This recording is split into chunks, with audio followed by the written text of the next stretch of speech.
सोहन ही नहीं जुदाई कहे बन गे नी हर जाई दोसरा से शादी कहीं मंगिया लेनी भरवाई मर जइबो। सोहन ही नहीं जुदाई कहे बन गे नी हर जाई दोसरा से शादी कहीं मंगिया लेनी भरवाई गे सुनवा गे कैसे तू रहोही मैसेजवो न कबो करोही गे सुनवा गे कैसे तू रहोही मैसेजवो न कबो करोही भुला गेली का गे।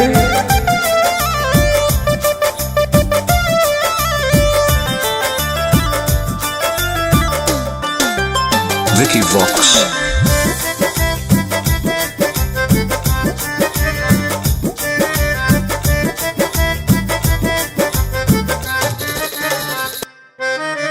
तू ही हनी जान हमर तू ही मोर परान गे तू जाए याद में लागो हो कौ चल जाई तो मोर जान गे तोरा बिना मर जबोगे।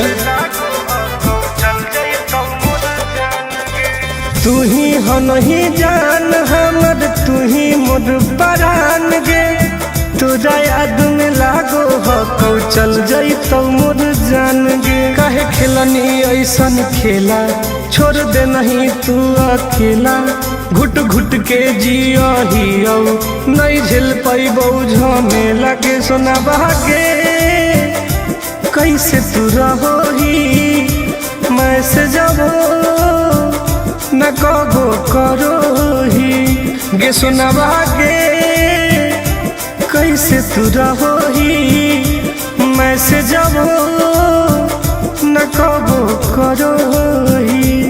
इतना कठोर कैसे हो गए।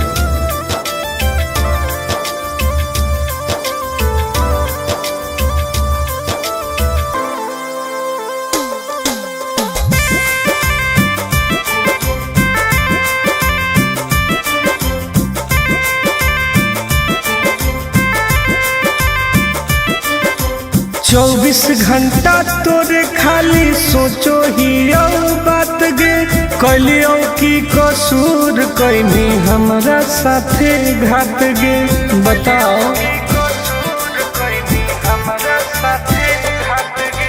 24 घंटा तोरे खाली सोचो ही बात गे कलियो की कसूर कैनी हमरा साथे घात गे भूल गे नी कसम खाके आनंद प्रकाश के पाके अब रोबो हौ टुन टुनवा दिल तोरा से लगा के गे सुनवा गे कैसे तू रहोही मैसेजवो न कबो करोही गे सुनवा गे कैसे तू रहोही मैसेजवो न कबो करोही।